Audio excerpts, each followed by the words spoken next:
नमस्कार।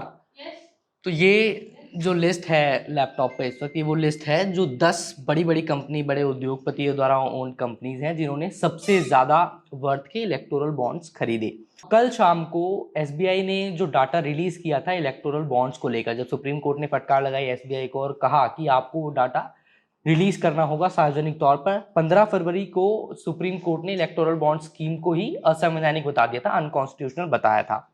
क्या होती है ये स्कीम? वैसे तो आप जानते होंगे, लेकिन फिर भी ब्रीफ अगर आपको मैं अपडेट देना चाहूँ तो इलेक्टोरल बॉन्ड स्कीम एक ऐसी स्कीम थी जिसमें अगर आप अपनी पसंद की किसी भी नेशनल पार्टी को, चाहे बीजेपी हो, कांग्रेस हो, आम आदमी पार्टी, तृणमूल कांग्रेस, तमाम पार्टियां हैं, अगर आप किसी में कुछ अमाउंट डोनेट करना चाहते हैं, पैसे डोनेट करना चाहते हैं, तो डायरेक्ट कैश में डोनेट ना करके आप इलेक्टोरल बॉन्ड्स खरीद सकते थे एसबीआई से जाके, स्टेट बैंक ऑफ इंडिया से जाके।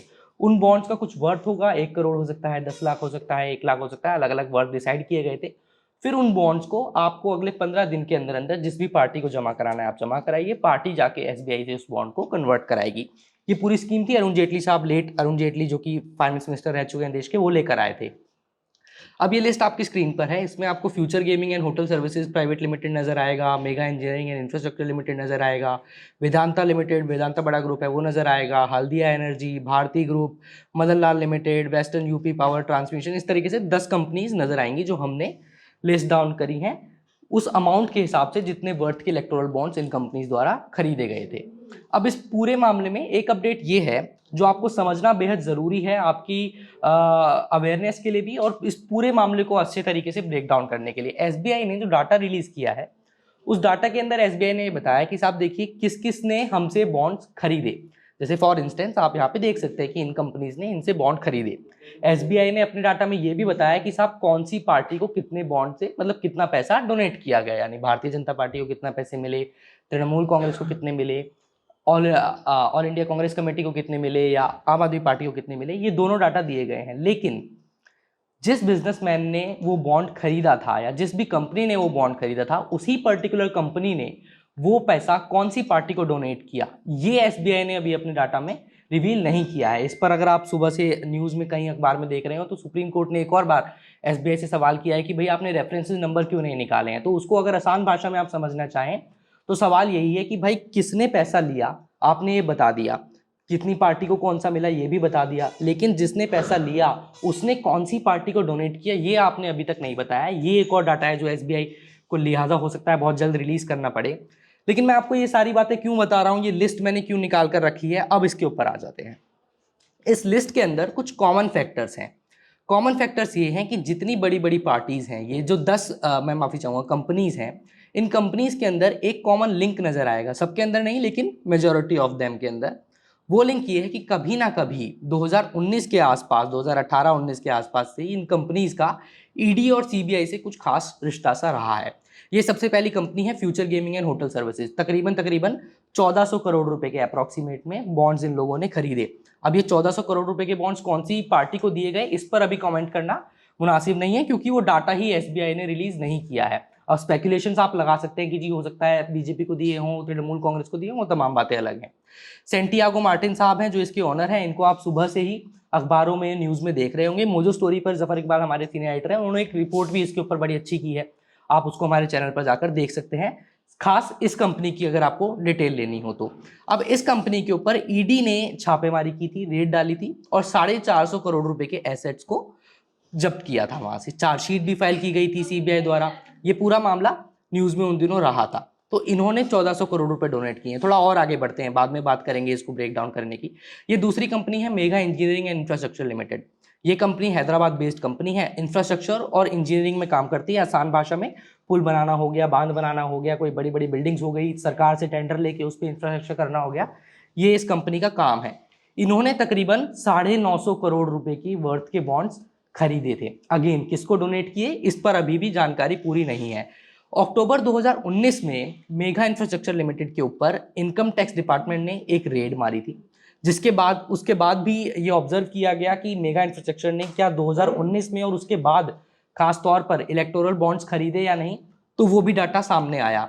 उसके इंपॉर्टेंट एक और इतर एक फैक्ट है जो मेगा इंफ्रास्ट्रक्चर लिमिटेड कंपनी का है, वो ये है, CAG controller auditor general of India की एक रिपोर्ट आई थी, परफॉर्मेंस रिपोर्ट। साल 2024 की शुरुआत में, जनवरी के महीने में। डेक्कन क्रॉनिकल ने बड़ी अच्छी इस पर एक स्टोरी भी की है।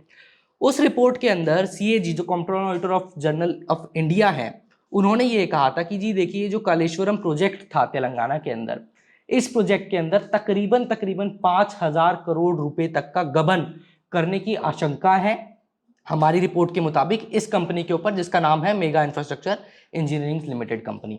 उसके बाद भी इस कंपनी की तरफ से ये ऑब्जर्व किया गया इस रिपोर्ट के अंदर, ये जो इलेक्शन कमीशन की साइट पे आपको डाटा नजर आएगा कि इन्होंने बॉन्ड्स खरीदे हुए हैं।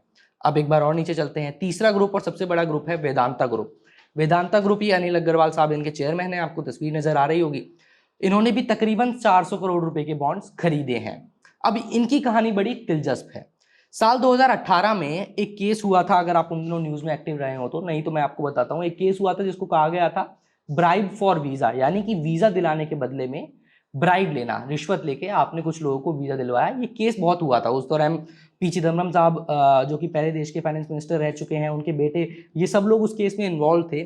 और वेदांता ग्रुप के कोलैबोरेशन में एक कंपनी थी जो चाइना से ऑपरेट करती थी। उस कंपनी के ऊपर इल्जाम था कि भाई आपने ब्राइब दी है, और ब्राइब के बदले में वीजा अपना अप्रूव करवाया है कुछ चाइनीज ऑफिशियल्स को, आप भारत भेजना चाहते थे, पंजाब में पर्टिकुलरली अपना बिजनेस ही एस्टेब्लिश करने के लिए।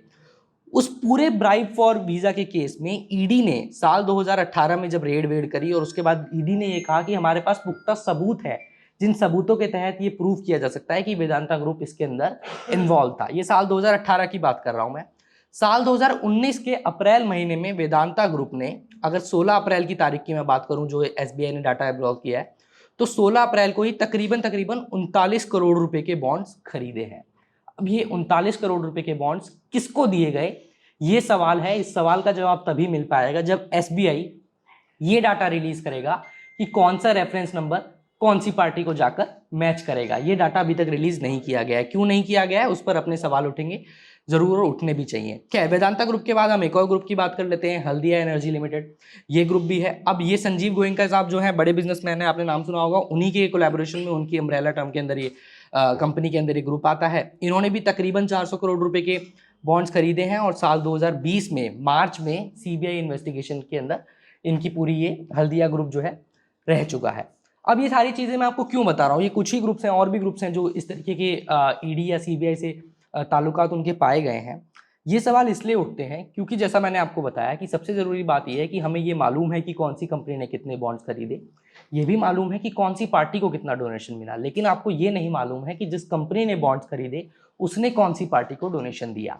तो सबसे जरूरी और सबसे अहम सवाल ये उठता है कि जब इतनी सारी top donor companies, top buyer companies में आपको ईडीआई, सीबीआई की रेड्स और उनके ऊपर बहुत सारे इल्जाम नजर आते हैं, तो क्या ये सोचना गलत होगा कि क्या इन कंपनीज के ऊपर बॉन्ड्स लेने का, पार्टीज को डोनेट करने का किसी तरह का कोई दबाव बनाया गया है? नहीं। अदरवाइज ये डाटा अपने आप में ही अधूरा है, क्योंकि जो सुप्रीम कोर्ट ने 15 फरवरी को जजमेंट दिया था जिसमें कहा गया कि भाई इलेक्टोरल बॉन्ड्स जो स्कीम है वो स्कीम ही अनकॉन्स्टिट्यूशनल है, उसका ग्राउंड्स ही ये था कि अगर आपको एक फेयर इलेक्टोरल प्रोसेस अपने देश के अंदर कंडक्ट करना है, फेयर डेमोक्रेसी को आपको अगर प्रमोट करना है, तो लोगों को ये पता होना चाहिए कि जिस पार्टी को वो वोट दे रहे हैं उस पार्टी के फंड्स कहाँ से जनरेट होते हैं। इलेक्शंस में जो खर्चा एक सेट लिमिट से 10 गुना किया जाता है, बहुत जल्द मौजूद स्टोरी पे आपको रिपोर्ट देखने को मिलेगी, वो खर्चा दरअसल होता कहाँ से है, जो लोग उस पैसे को डोनेट कर रहे हैं वो किस इंटेंशन से या किस दबाव में उस पैसे को डोनेट करते हैं। ये लिस्ट इसलिए हमने आज तैयार की है। अभी तक के लिए इस रिपोर्ट में इतना ही। आप देखते रहिए मोजो स्टोरी।